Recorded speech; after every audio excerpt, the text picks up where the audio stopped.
Hallelujah. വളരെ ശക്തിയോടെ hallelujah, hallelujah.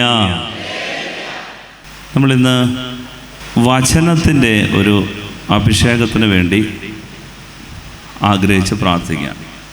നമുക്കറിയാം, നമ്മുടെ ജീവിതത്തെ നിയന്ത്രിക്കുന്ന ഒരു പ്രധാനപ്പെട്ട ശക്തിയാണ്, നമ്മൾ വിശ്വസിച്ചാലും ഇല്ലെങ്കിലും, ദൈവവചനം. ദൈവവചനം ഇതെന്താണ്? ദൈവവചനം എന്ന് ചോദിച്ചാൽ നമുക്കറിയാം, അത് വെറും വാക്കല്ല, വെറുതെ പറയുന്ന വാക്കുകളല്ല ദൈവവചനം. ദൈവവചനം എന്ന് പറയുന്നത് എന്താണ് എന്ന് ദൈവമക്കൾ അനുഭവിക്കണം. അത് ദൈവത്തിൻ്റെ ഒരു ആഗ്രഹമാണ്. അതുകൊണ്ട് നമ്മൾ അനുഗ്രഹിക്കപ്പെടുന്നതും നമ്മുടെ ജീവിതം ക്രമപ്പെടുന്നതും നമ്മുടെ ജീവിതത്തിന് വ്യക്തമായ ലക്ഷ്യം വരിക്കാൻ സാധിക്കുന്നതും ദൈവവചനത്തിൻ്റെ ശക്തി കൊണ്ടാണ്.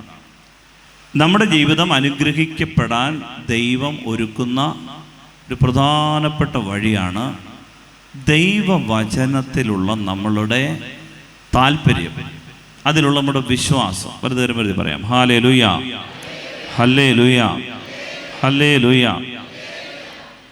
നമുക്ക് പ്രത്യേകിച്ച് ഒരു പ്രത്യേകതയുണ്ട്. നമുക്ക് പ്രാർത്ഥനയുണ്ട്, വിശുദ്ധ കുർബാനയുണ്ട്, പാട്ടുപാടി പ്രാർത്ഥിക്കും, നമ്മൾ തീർത്ഥാടനങ്ങൾ നടത്തും, നൊവേനകളുണ്ട്, വണക്കമാസങ്ങളുണ്ട്. അങ്ങനെ നമുക്കെല്ലാ ശുശ്രൂഷകളുമുണ്ട്, കൂതാശ ശുശ്രൂഷകളെല്ലാം ഉണ്ട്. എന്നാൽ നമ്മളുടെ ജീവിതത്തിനെ, ഈ കൂതാശ ജീവിതത്തെ ഫലദായകമാക്കണമെങ്കിൽ ഒരടിത്തറ വേണം. ഈ അടിത്തറ എന്ന് പറയുന്നത് ദൈവവചനമാണ്. നമ്മൾ വളരെ ശ്രദ്ധിക്കേണ്ട ഒരു കാര്യമാണ്. നമുക്ക് ദൈവവചനം നമ്മുടെ ജീവിതത്തിൽ അടിത്തറയാണ്. അത് ഉപയോഗിക്കാതെ നമുക്ക് മുന്നോട്ട് പോകാൻ പറ്റില്ല. അത് നമ്മൾ ധ്യാനിക്കാതെ, വചനം കേൾക്കാതെ, വചനം പഠിക്കാതെ, വചനത്തിൻ്റെ ശക്തി അറിയാതെ, വചനം പ്രയോഗിക്കാതെ ഒരു ദൈവ പൈതൽ ജീവിക്കുന്നു എന്ന് പറഞ്ഞാൽ അത് മണ്ടത്തരമാണ്, മണ്ടത്തരമാണ്. അങ്ങനെ ആരെങ്കിലും പറയുകയാണ് ബൈബിൾ വായിക്കുന്നില്ല, ബാക്കിയെല്ലാം ഉണ്ടെന്ന് പറഞ്ഞു കഴിഞ്ഞാൽ അതിൻ്റെ അർത്ഥം ആ ജീവിതം ഒരു പരാജയമാണ്. അതുകൊണ്ട് നിങ്ങൾ ശ്രദ്ധിച്ചാൽ മതി, എല്ലാ വിശുദ്ധരും ഈ ബൈബിൾ തുറന്ന് ബൈബിളിലെ പൊരുളുകൾ ധ്യാനിച്ച് ആ ഒരു വചനം അവർ ഭക്ഷിച്ച് ബലപ്പെട്ട് വിശുദ്ധരായവരാണ്. ആവർത്തിക്കാം, എല്ലാ വിശുദ്ധരും, ഈ ജീവിതം വിജയിപ്പിച്ച എല്ലാ മനുഷ്യരും നിങ്ങളെടുത്താൽ മതി, അവരുടെ ജീവിതത്തെ സ്വാധീനിച്ച ഒരു വചനം കാണും. ഇല്ല എന്ന് ആരെങ്കിലും പറഞ്ഞാൽ പുറമേ ആൾ ഓക്കെ ആയിരിക്കും, പക്ഷേ ഈശോ തന്നെ പഠിപ്പിച്ചിട്ടുണ്ട്, മണലിൽ വീട് പണിതവന് തുല്യമാണ്. മഴ പെയ്തു, കാറ്റൂതി, നശിച്ചു. ഒരു ക്രൈസിസ് ഉണ്ടായി, ആളെന്തിയെ കാണാൻ പോലും ഇല്ല. അപ്പം അതുകൊണ്ട് ദൈവം എപ്പോഴും നമ്മളോട് പറയുന്നത് പാറപ്പുറത്ത് വീട് വെക്കണമെന്ന് പറയുന്നതിൻ്റെ അർത്ഥം നമ്മൾ ഈ വചനമാണ് പാറപ്പുറം, ഇതിൽ ഉറയ്ക്കണം. 2 രാജാക്കന്മാർ 4-ാം അധ്യായം 42 മുതൽ 44 വരെ 2 വചനങ്ങളേ ഉള്ളൂ, നമ്മൾ ശ്രദ്ധയോട് കേൾക്കാം. ബാൽഷാലിഷായിൽ നിന്ന്, അങ്ങനൊരു സ്ഥലമുണ്ട്, ബാൽഷാലിഷായിൽ നിന്ന് ഒരാൾ ആദ്യഫലങ്ങൾ കൊണ്ടുണ്ടാക്കിയ കുറെ അപ്പവും 20 ബാർലി അപ്പവും കുറെ പുതിയ ധാന്യക്കതിരുകളും സഞ്ചിയിലാക്കി കൊണ്ടുവന്ന് ദൈവപുരുഷന് കൊടുത്തു. ദൈവപുരുഷൻ എന്ന് പറഞ്ഞാൽ ഏലീശായാണ്, ഏലീശ. അപ്പോൾ ഏലീശ പറഞ്ഞു, ഇത് ഇവർക്ക് കൊടുക്കുവിൻ, ഇവർ ഭക്ഷിക്കട്ടെ. ഭൃത്യൻ ചോദിച്ചു, 100 ആളുകൾക്കായി ഇത് ഞാൻ എങ്ങനെ പങ്കുവയ്ക്കും? ഏലീശ ആവർത്തിച്ചു, കൊടുക്കുക, അവർ ഭക്ഷിക്കട്ടെ. എന്തെന്നാൽ കർത്താവ് അരുളി ചെയ്യുന്നു, അവർ ഭക്ഷിക്കുകയും മിച്ചം വരികയും ചെയ്യും. ഭൃത്യൻ അതവർക്ക് വിളമ്പി, കർത്താവ് അരുളി ചെയ്തതുപോലെ അവർ ഭക്ഷിച്ചു, മിച്ചം വരികയും ചെയ്തു. ഹല്ലേലൂയ, ഹല്ലേലൂയ, അതായത് ഒരു പർണാശ്രമമൊക്കെ കെട്ടി ഏലിഷ സന്യാസിയായ ദൈവപുരുഷൻ ഒരു മലയിൽ താമസിക്കുക. അദ്ദേഹത്തിന് കുറേ ശിഷ്യന്മാരും ഉണ്ട്. അപ്പോൾ ഈ ശിഷ്യന്മാരും ഗുരുവും പട്ടിണിയൊക്കെയാണ് മിക്കവാറുമെന്ന് കരുതി നല്ല മനസ്സുള്ള താഴ്വാരത്തിൽ താമസിക്കുന്ന ചില വീട്ടുകാരുണ്ട്. അവരെന്ത് ചെയ്യും? കുറച്ച് അപ്പമൊക്കെ ഉണ്ടാക്കി സഞ്ചിയിലാക്കി ഈ ദൈവപുരുഷന് കൊണ്ട് കൊടുക്കും. അത് ഇന്നും ഉണ്ട്. ഇതുങ്ങൾ പട്ടിണി കിടക്കല്ലെന്ന് കരുതി എന്തു ചെയ്യും? കുറച്ച് ഭക്ഷണമൊക്കെ ഉണ്ടാക്കി ആരും അറിയാതെ കൊണ്ടുവന്ന് കൊടുക്കും.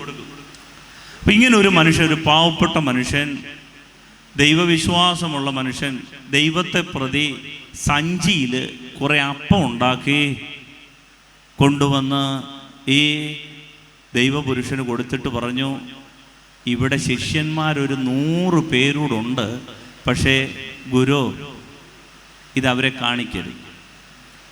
കാരണം മുറിച്ചു കൊടുത്താൽ പോലും ഒരുതിനും കിട്ടുകയില്ല. അത്രേ ഉള്ളൂ സംഭവം. അതുകൊണ്ട് അങ്ങേ അകത്തേ മുറിയിൽ കൊണ്ടുപോയി ആരും കാണാതെ കഴിച്ചോണമെന്ന് പറഞ്ഞു. അപ്പോൾ ഏലിഷ നോക്കുമ്പോൾ 6 അടി നീളം അതിനൊക്കെ ചുറ്റുപാടുമുള്ള തടിമാടന്മാരായ ശിഷ്യന്മാർ 100 പേരിയ്ക്കുകയാണ്. ഇവർ പട്ടിണി ഇരുന്നിട്ട് ഏലിഷയ്ക്ക് ഇത് കൊണ്ടുപോയി കഴിക്കാൻ പറ്റുമോ? വന്ന പാടെ ഈ ചെറിയ സഞ്ചി കണ്ടിട്ട് ഏലിഷ പറഞ്ഞു, അത് അവർക്ക് കൊടുത്തേക്ക്, എൻ്റെ പിള്ളേർ ഭക്ഷിക്കട്ടെ, അതുങ്ങൾ പട്ടിണിയാ, അതുങ്ങൾക്ക് കൂടെ. അപ്പോൾ ഈ ഭൃത്യൻ കുശനിക്കാരൻ ഈ സഞ്ചി എടുത്തിട്ട് ചോദിച്ചു, 100 പേർക്ക് ഇത് എവിടെ കൊടുക്കാൻ? കാരണം 20 ബാർലിയപ്പം, 20 അപ്പമേ ഉള്ളൂ, ഇതാർക്ക് കൊടുക്കാൻ? പ്രിയപ്പെട്ടവരെ, ഉടനെ ഏലിഷ എന്ത് ചെയ്തു? ഏലിഷ ആവർത്തിച്ചു പറഞ്ഞു, കൊടുക്കുക, അവർ ഭക്ഷിക്കട്ടെ. ആര്? 100 പേര്. എന്നിട്ട് അടുത്ത കാര്യമാണ് നമ്മൾ വായിക്കുന്നത്. എന്തെന്നാൽ കർത്താവ് അരുളി ചെയ്യുന്നു, അവർ ഭക്ഷിക്കുകയും മിച്ചം വരികയും ചെയ്യും. ഇതാണ് വചനം. അവർ ഭക്ഷിക്കുകയും മിച്ചം വരികയും ചെയ്യും.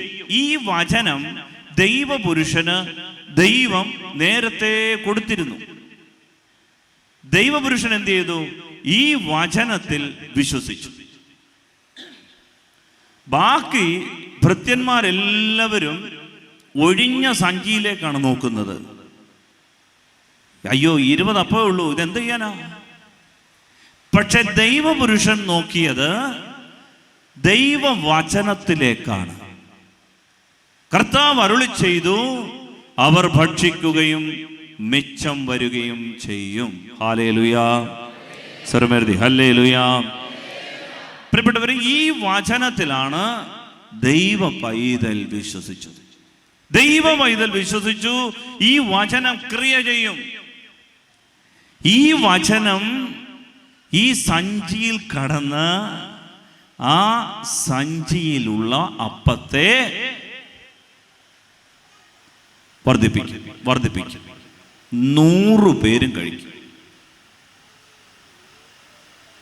വചനം പറയുകയാണ്, ഭൃത്യൻ അത് അവർക്ക് വിളമ്പി കർത്താവ് അരുളി ചെയ്തതുപോലെ അവർ ഭക്ഷിച്ചു, മിച്ചം വരികയും ചെയ്തു. ഹല്ലേലൂയാ, ഹല്ലേലൂയാ.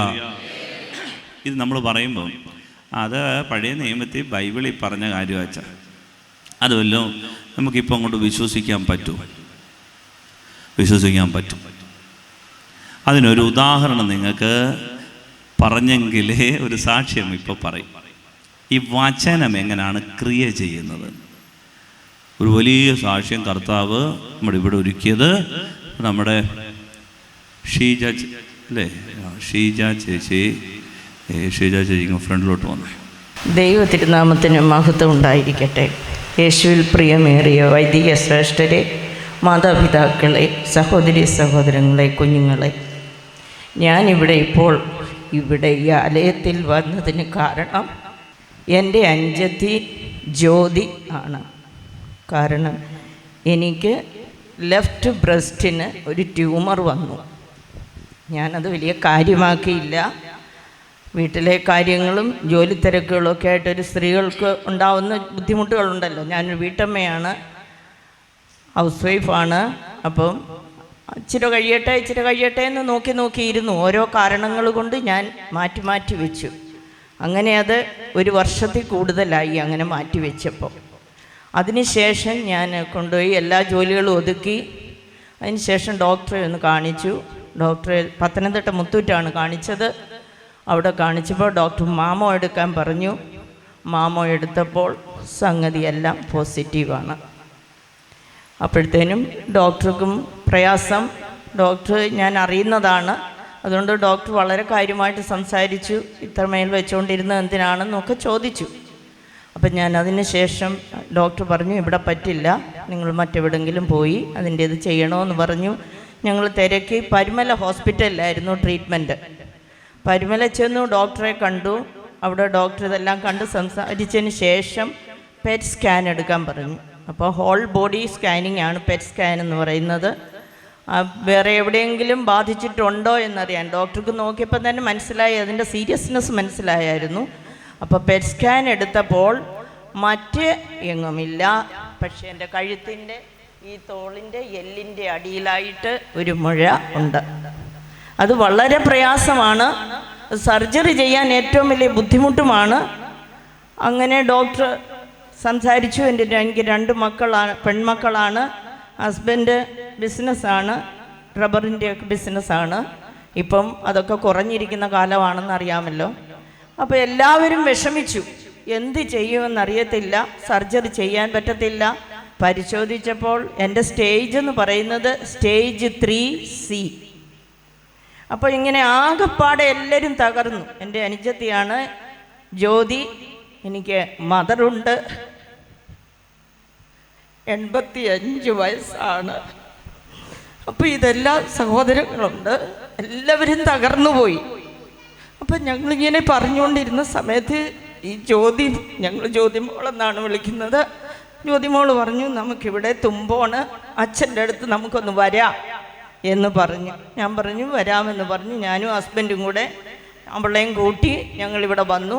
അതായത് 2018 ജൂൺ 20 എൻ്റെ ഓർമ്മ. ആ ദിവസമാണ് ഞങ്ങളിവിടെ വരുന്നത്. അച്ഛനെ കണ്ടു.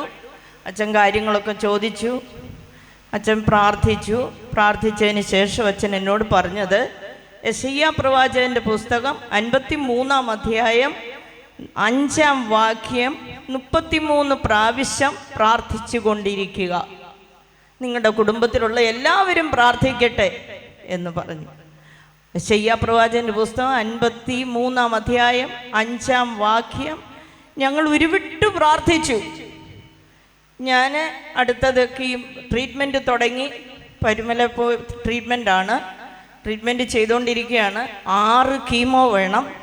അതിനുശേഷമേ സർജറി തീരുമാനിക്കത്തുള്ളൂ. കാരണം ഈ കീമോയ്ക്ക് ശേഷം ഈ മുഴകൾ എത്രമാത്രം കുറഞ്ഞു എന്നതിന് ശേഷം മാത്രമേ ഡോക്ടർ തീരുമാനിക്കൂ. അപ്പോൾ എൻ്റെ 2 കുഞ്ഞുങ്ങളും വെളിയിലാണ്. അവർ വിദ്യാഭ്യാസം കഴിഞ്ഞു, മാരേജ് കഴിഞ്ഞിട്ട് അവർ വെളിയിലാണ്. അവരപ്പോൾ ചോദിക്കുകയാണ്, ഡോക്ടറെ ഇതങ്ങ് സർജറി ചെയ്യാമോ എന്ന് ചോദിക്കുമ്പോൾ ഡോക്ടർ പറയുന്നത്, എന്നെ ഡോക്ടർ കണ്ടു, എന്നോട് വർത്താനമൊക്കെ പറഞ്ഞു കഴിഞ്ഞിട്ട് എന്നെ പുറത്തോട്ട് വിടും. അത് കഴിഞ്ഞിട്ട് അവരോട് വിളിച്ചിട്ട് ഈ രോഗത്തിൻ്റെ സീരിയസ്നെസ്സും ഇതിൻ്റെ ബുദ്ധിമുട്ടും, ഈ എല്ലിൻ്റെ അടിയിലുള്ളത് സർജറി ചെയ്യാനുള്ള ബുദ്ധിമുട്ടും അവർക്ക് പറഞ്ഞു കൊടുത്തപ്പോൾ അവരാകത്തായിരുന്നു. അപ്പോൾ എനിക്ക് അവരെ കാണുമ്പോൾ അറിയാം അവരുടെ പ്രയാസങ്ങളും ഇതിൻ്റെ സീരിയസ്നെസ്സും എനിക്കറിയാം.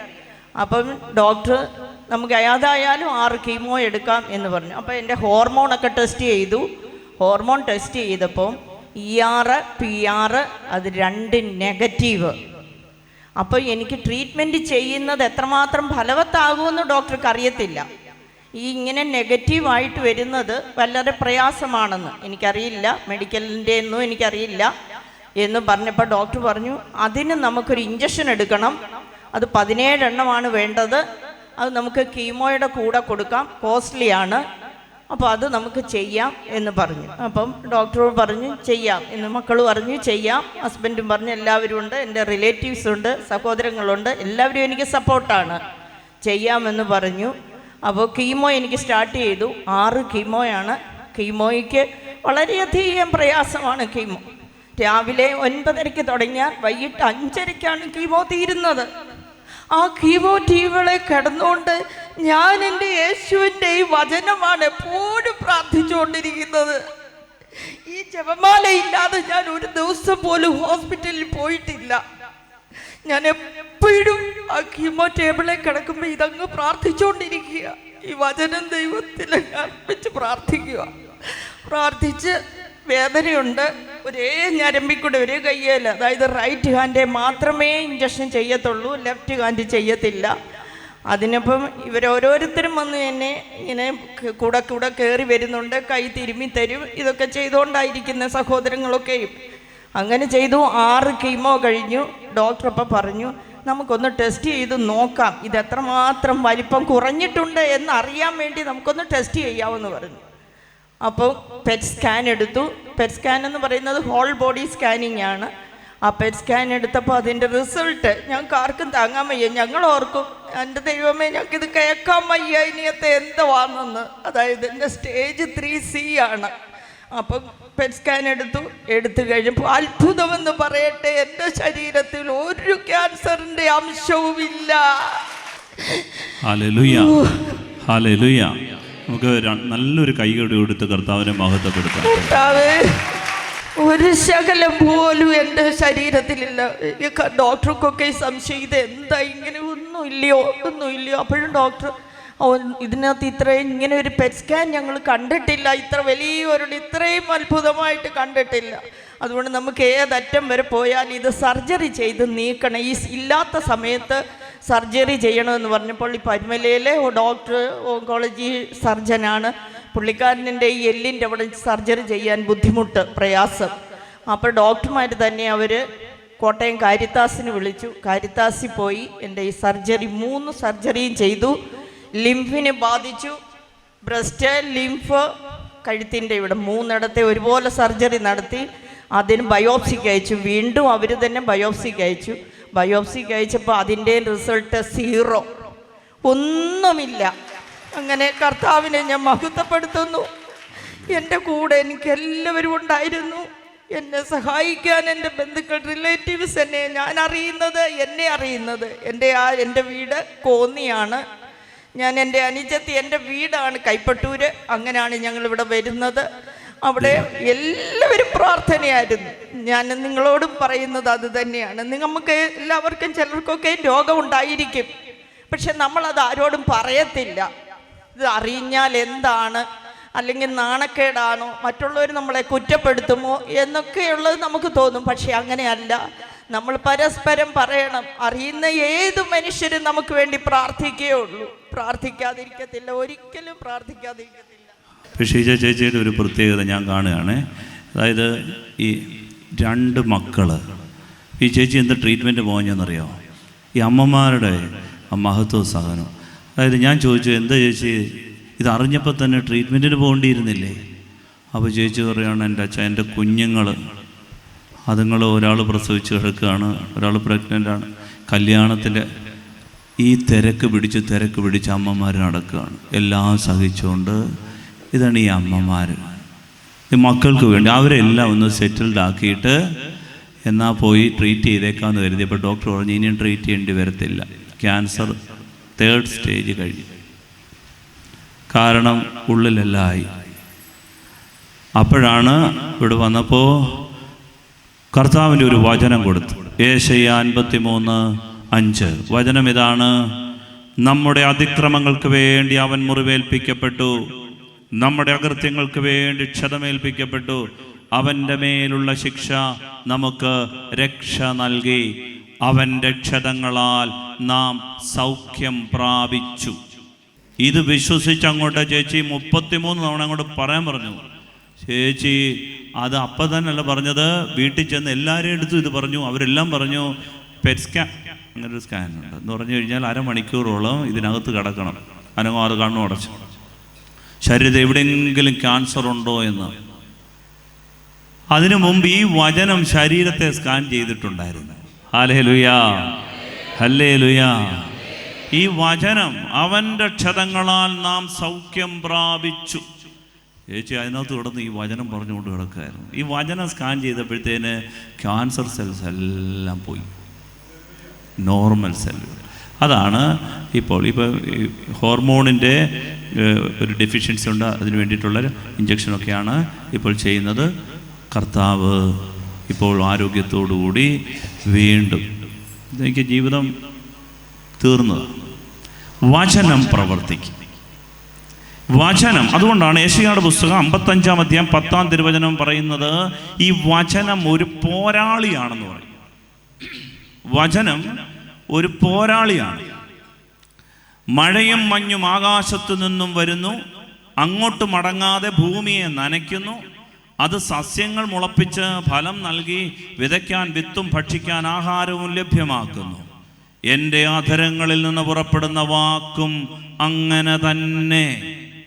ദൈവം പറയുകയാണ്, എൻ്റെ അധരങ്ങളിൽ നിന്ന് പുറപ്പെടുന്ന വാക്ക്, അതാണ് ഈ പുസ്തകം. ഇത് അങ്ങനെ തന്നെയാണ്. എന്ത്? ഫലരഹിതമായി അത് തിരിച്ചു വരില്ല. അത് പറഞ്ഞാൽ അത് പറഞ്ഞതാണ്.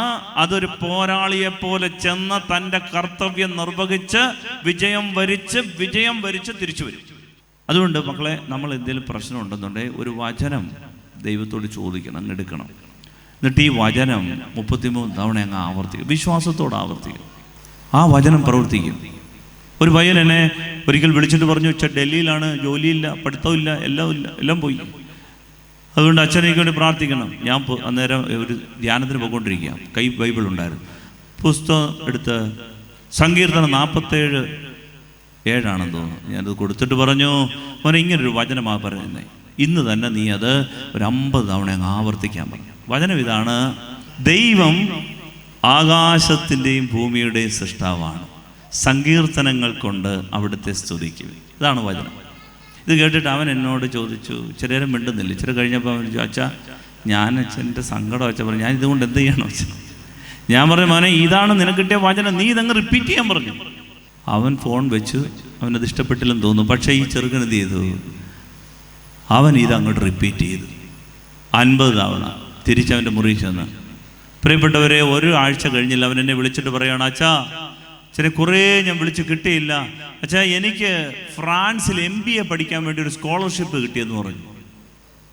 അതിനുശേഷം അവൻ അവിടുത്തെ പൂർത്തിയാക്കിയിട്ട് ഇപ്പം അവൻ ചിക്കാഗോയിൽ ജോലി ചെയ്യാണ്. പ്രിയപ്പെട്ടവരെ, അവൻ്റെ വിജയം എന്ന് പറയുന്നത് ഈ വചനം അവന് പ്രവർത്തിക്കണം. വചനം എന്താണ് പറഞ്ഞത്? കർത്താവ് ഭൂമി മുഴുവൻ്റെയും രാജാവാണ്, അവിടുന്ന് ആകാശത്തിൻ്റെയും ഭൂമിയുടെയും സൃഷ്ടാവാണ്, സങ്കീർത്തനം കൊണ്ട് അവിടുത്തെ സ്തുതിക്കുവാൻ. അതാണ് വചനം എന്ന് വെച്ചാൽ, അവന് ഈ ഭൂമി മുഴുവനും ദൈവത്തിൻ്റെ കസ്റ്റഡിയിലാണ്. നീ എവിടാണെന്ന് ആലോചിച്ചോ, അവിടെ തന്നെ നിനക്ക് തരും. അവൻ വെറുതെ ഒരു ഇമെയിൽ റിക്വസ്റ്റ് കൊടുത്തതാണ് ഒരു സ്കോളർഷിപ്പിന് വേണ്ടി ഒരു യൂണിവേഴ്സിറ്റി. അവരത് അംഗീകരിച്ചു. അപ്പം ഇതാണ് വചനം പ്രവർത്തിക്കുമെന്ന് പറയുന്നത്. വലുതേരം വെറുതെ പറഞ്ഞേ ഹല്ലേലൂയാ, ഹല്ലേലൂയാ. അതുകൊണ്ട് നമ്മുടെ ജീവിതത്തിൻ്റെ അടിസ്ഥാനം ഈ വചനമാണ്. വചനം നമ്മൾ വായിക്കണം. വീട്ടിൽ വചനം ഉച്ചത്തിൽ വായിക്കണം. വചനത്തിൻ്റെ ശക്തി കൊണ്ട് പോസിറ്റീവ് എനർജികളുണ്ട്. നമ്മൾ വചനം വായിക്കാതെ കിടക്കരുത്. വചനം ധ്യാനിക്കാതെ ഒരു ദിവസം പോലും ഉണ്ടാവും. ഒരു വചനം മതി. നമ്മൾ അറിയത്തില്ല മക്കളെ, ഇത് പ്രവർത്തിച്ചുകൊണ്ടിരിക്കും. ഇത് നമ്മുടെ കുഞ്ഞുങ്ങളിൽ പ്രവർത്തിക്കും, ഇത് നമ്മുടെ തലമുറയിൽ പ്രവർത്തിക്കും, ചവിട്ടി നിൽക്കുന്ന മണ്ണിൽ പ്രവർത്തിക്കും. എന്തുകൊണ്ടാണ് ഇവിടെ വരുന്നവർക്ക് ഈ ആരാധനയിൽ ഈ സൗഖ്യങ്ങളും വിടുതലുകളും ധാരാളം സംഭവിക്കുന്നത്? ഈ വചന ശുശ്രൂഷ കേട്ട് ഇങ്ങനെ ഇരിക്കുകയാണ്, കേൾക്കുകയാണ്.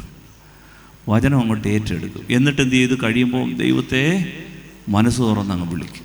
വചനം പ്രവർത്തിക്കും. അതുകൊണ്ട് വചനത്തിൻ്റെ അത്ഭുതകരമായ ശക്തിയിൽ നമ്മൾ വിശ്വസിക്കണം. വചനം നമ്മൾ സ്വന്തമാക്കണം. ഒരു വചനമെങ്കിലും നമ്മൾ ഒരു ദിവസം പഠിക്കണം. ഒരു വചനമെങ്കിലും. ഇത് നമ്മൾ അടച്ചു വെക്കരുത്. കേണപേക്ഷിക്കാണ്, ഇത് അടച്ചു വെക്കരുത്. ഇത് തുറക്കണം. നമുക്കൊരു ഒരു ഒരു പരീക്ഷണം എന്നോണം വേണമെങ്കിലും നിങ്ങൾ ഈ നോമ്പ് കാലത്ത് ഈ വചനം ഓരോ അധ്യായം വീതമെങ്കിലും ഉച്ചത്തിലൊന്ന് വായിച്ചു നോക്കി. പ്രകടമായ വ്യത്യാസങ്ങളുണ്ടാവും. ലൂക്കായുടെ സുവിശേഷത്തിൽ ഒരു സംഭവം കൂടെ പറഞ്ഞുകൊണ്ട് നമ്മൾ ആരാധന പൂർത്തിയാക്കുകയാണ്. ലൂക്ക 8:40 മുതലുള്ള തിരുവചനം. അതിനകത്ത് ഒരു മനുഷ്യൻ, സിനഗോഗിലെ അധികാരി ജായിറോസ് തന്നെ ഈശോയുടെ അടുത്ത് വന്നിട്ട് ആ ഈശോയുടെ കാൽക്കൽ വീണിട്ട് പറഞ്ഞു, എൻ്റെ 12 വയസ്സുള്ള കുഞ്ഞ് മരണാസന്നയാണ്, നീ വീടോളം വരണം, എൻ്റെ കുഞ്ഞിനെ രക്ഷിക്കണം. ഉടനെ ഈശോ എന്ത് ചെയ്തെന്നറിയാം? വായിച്ചു നോക്കിയാൽ മനസ്സിലാവും. ഈശോ ആ സമയം ഒരു വചനം അങ്ങോട്ട് അയച്ചു. അപ്പം പോകാമെന്ന് പറഞ്ഞു. പക്ഷേ ഈശോ പോകുന്നതിന് മുമ്പേ, ഇതാണ് ഈശോയുടെ പ്രത്യേകത, നമ്മളൊരു കാര്യം ഈശോയോട് പ്രാർത്ഥിച്ചാൽ ഈശോ തൻ്റെ വചനം അയച്ച് നമ്മളെ സുഖപ്പെടുത്തും. ഈശോ ഈ മനുഷ്യൻ്റെ വീട്ടിലേക്ക് ഒരു വചനം അങ്ങ് അയച്ചു. കാരണം ഈശോയ്ക്കറിയാം പോകുന്ന വഴിക്ക് കുറച്ച് തടസ്സങ്ങളുണ്ടാവും. കാരണം പോകുന്ന വഴിക്ക് 12 വർഷമായി രക്തസ്രാവം ഉണ്ടായിരുന്ന ഒരു സ്ത്രീ ചെന്ന് ഈശോയുടെ വസ്ത്രത്തിൻ്റെ തൊങ്ങലിൽ തൊട്ടു. ഈശോ അവിടെ നിന്ന് ഒരു സീനൊക്കെ ഉണ്ടായി. ഈശോ ചോദിച്ചു, ആരാ തൊട്ടെ? ആരും മിണ്ടണില്ല. അങ്ങനെ കുറേ സമയം പോയി. ഉടനെ പത്രോസ് പറഞ്ഞു, ആരാ നിന്നെ തൊടാത്തത്? ഉടനെ അവിടെ ബഹളമായി. ഉടനെ ഈശോ ആരെയും നോക്കുന്നില്ല. അപ്പോൾ കൂട്ടത്തിൽ ഒരു ചേട്ടത്തി വന്നിട്ട് പറഞ്ഞു, ഞാനാ തൊട്ടേന്ന്. ഞാൻ തൊട്ടു. സോറി മോളെ, സാരമില്ല, നീ വിശ്വാസം കൊണ്ടല്ലേ തൊട്ടെ, നിനക്ക് അനുഗ്രഹം ഉണ്ടാകട്ടെ. അപ്പോൾ അങ്ങനെ 2-2.5 മണിക്കൂറൊക്കെ പോയിട്ടുണ്ട്. പിന്നെ ഇതിങ്ങനെ പോകുന്ന വഴിയിൽ ഈ ജായിറോസിൻ്റെ വീട്ടിൽ നിന്ന് വേലക്കാർ വന്ന് പറഞ്ഞു, ഇനിയും വരണ്ട, മോള് മരിച്ചു. അപ്പോൾ ഈശോ പറയാണ്, വിഷമിക്കണ്ട, ഞാൻ വചനം അയച്ചിട്ടുണ്ടായിരുന്നു. അപ്പോൾ വേലക്കാരൻ പറഞ്ഞു, അല്ല, ക്ലിനിക്കൽ ഡെത്ത് കഴിഞ്ഞു, കണ്ണനങ്ങുന്നില്ല. ഈശോ പറഞ്ഞു, വേണ്ട, പേടിക്കണ്ട. അപ്പോൾ വേലക്കാരൻ പറഞ്ഞു, അല്ല, ശ്വാസകോശം ചലിക്കുന്നില്ല, തീർന്നു, നാടിപിടിപ്പില്ല, ക്ലിനിക്കൽ ഡെത്ത് ഞങ്ങൾ കണ്ടതാണ്, കുഞ്ഞ് മരിച്ചു. ഈശോ പറഞ്ഞു, ഭയപ്പെടണ്ട, വിശ്വസിക്കുക മാത്രം ചെയ്യുക, കാരണം ഞാൻ വചനം അയച്ചിട്ടുണ്ട്. വീട്ടിൽ വന്നപ്പോൾ ഈശോ കൈക്ക് പിടിച്ചു കുഞ്ഞിൻ്റെ. തലിതാഖും, ബാലികേ എഴുന്നേക്ക. വചനം പുറപ്പെട്ടിട്ടുണ്ട്. നമ്മൾ വിചാരിക്കും, ഡോക്ടർമാർ പറയും ക്ലിനിക്കൽ ഡെത്ത് നടന്നു, ഇനി ഒരു രക്ഷയില്ല, വീട്ടിൽ ഇനിയും വരുമാനം തുറക്കാൻ സാധ്യതയില്ല, വഴി പോയി, ജോലി അടങ്ങി. നമ്മൾ പറയും കല്യാണം നടക്കില്ല, വയസ്സ് ഇത്രയായി. നമ്മൾ പറയും ഇനി കുഞ്ഞുണ്ടാവില്ല, 16 വർഷമായി. പക്ഷെ വചനം പ്രവർത്തിക്കും. പലതരം വരുത്തി ഹല്ലേലൂയാ, ഹല്ലേലൂയാ. വചനം പ്രവർത്തിക്കും. അവളുടെ ജീവൻ തിരിച്ചു വന്നു. ഇതാണ് വചനത്തിൻ്റെ ശക്തി. അതുകൊണ്ട് നമ്മൾ ഈ പുസ്തകം തുറക്കാനും വായിക്കാനും പഠിക്കാനും ഒക്കെ സാധിക്കും. എല്ലാ മേഖലകളിലും വചനം തുറക്കാൻ താക്കോലാണ്, എല്ലാ മേഖലകളും. അതുകൊണ്ട് പ്രിയപ്പെട്ടവരെ, ഇവിടെ കൗൺസിലിംഗ് നടത്തുന്ന നമ്മുടെ പ്രിയപ്പെട്ട സഹോദരങ്ങൾ, നിങ്ങളുടെ അടുത്ത് പറയുന്നത്, നിങ്ങൾ വചനം തന്നിട്ട് പറയും, ഇത് വായിക്കുക, ഈ മേഖലകൾ, ഈ വചനം ഇതാണ്, ഇത് നിങ്ങൾക്കുള്ള വചനമാണ്. അവർ കുറിച്ച് തരും, അവർ പറഞ്ഞു തരും. ആ വചനം വീട്ടിൽ ആവർത്തിച്ച് വായിക്കണം. ചിലർ വീടിന് ചുറ്റുമൊക്കെ നടന്നുകൊണ്ട് ഈ വചനം പറയും, ചിലർ വീടിനകത്ത് നിന്ന് പറയും. ഒരു നെഗറ്റീവ് എനർജിയൊക്കെ ഫീൽ ചെയ്യുന്നിടത്ത് ഈ വചനമൊക്കെ എന്നോട് വായിച്ച്. ഒരു ചേട്ടാ ചെയ്യുന്നത് എന്താണെന്നറിയോ? അദ്ദേഹം ഈ ഓഡിയോ ബൈബിൾ അങ്ങ് ഫുൾ ടൈം ഇട്ടേക്കും വീട്ടിൽ. കൃഷിസ്ഥലത്ത് വരെ ഓഡിയോ ബൈബിൾ ഇടുന്ന ആളുകളുണ്ട്. റബ്ബറിന് നല്ല പാല്, കുരുമുളക് തേക്കേറിയാണ്, അടയ്ക്കാതെ കോലജിക്കാണ്, തെങ്ങിന് മണ്ടരിയില്ല, അങ്ങനെയൊക്കെ ചെയ്യുന്നവരുണ്ട്. കാരണം വചനം എന്താ പറഞ്ഞിരിക്കുന്നത്? നിങ്ങൾ പോയി സകല സൃഷ്ടികളോടും സുവിശേഷം പ്രസംഗിക്കുവേൻ, അടയ്ക്കാൻ വിടും പറ. ഇതാണ് വചനം. ഇത് പറയുമ്പോൾ ഓർക്കും, വട്ട് ദൈവത്തോടൊപ്പം നടക്കണമെങ്കിൽ തെല്ല് വട്ടൊക്കെ വേണം. ദൈവത്തോടൊപ്പം നടക്കണമെങ്കിൽ സ്യൂട്ടും കൊട്ടിയിട്ടൊന്നും നടക്കാനൊന്നും പറ്റില്ല, ഇത്തിരി വട്ടൊക്കെ വേണം. അതാണ് പ്രിയപ്പെട്ട മക്കളെ വചനത്തിൻ്റെ ശക്തി. അതുകൊണ്ടാണ് വചനമനുസരിച്ചവരൊക്കെ ബൈബിളിൽ ചേർക്കപ്പെട്ടു. അബ്രഹാം, ഇസാഖ്, യാക്കോബും, യോബും, മോശയും, ദാവീദ്. അവർ ചരിത്ര പുസ്തകത്തിൽ മാത്രമല്ല അവരെ രേഖപ്പെടുത്തിയിരിക്കുന്നത്, ഈ പുസ്തകത്തിൽ അവരുടെ പേരെഴുതി വെച്ചിട്ടുണ്ട്. ചരിത്രത്തിൻ്റെ ആളുകൾ മാത്രമായിരുന്നെങ്കിൽ ചരിത്ര പുസ്തകത്തിൽ എഴുതിയാൽ മതിയായിരുന്നു. അവർ വേർഡ് ഓഫ് ഗോഡിലെ ആളുകളാണ്, ദൈവവചനത്തിൻ്റെ ആളുകളാണ്. അതുകൊണ്ടാണ് ഈ പുസ്തകത്തിൽ അവരുടെ പേര് വന്നേ. വചനം നമ്മളെ ജീവിപ്പിക്കും.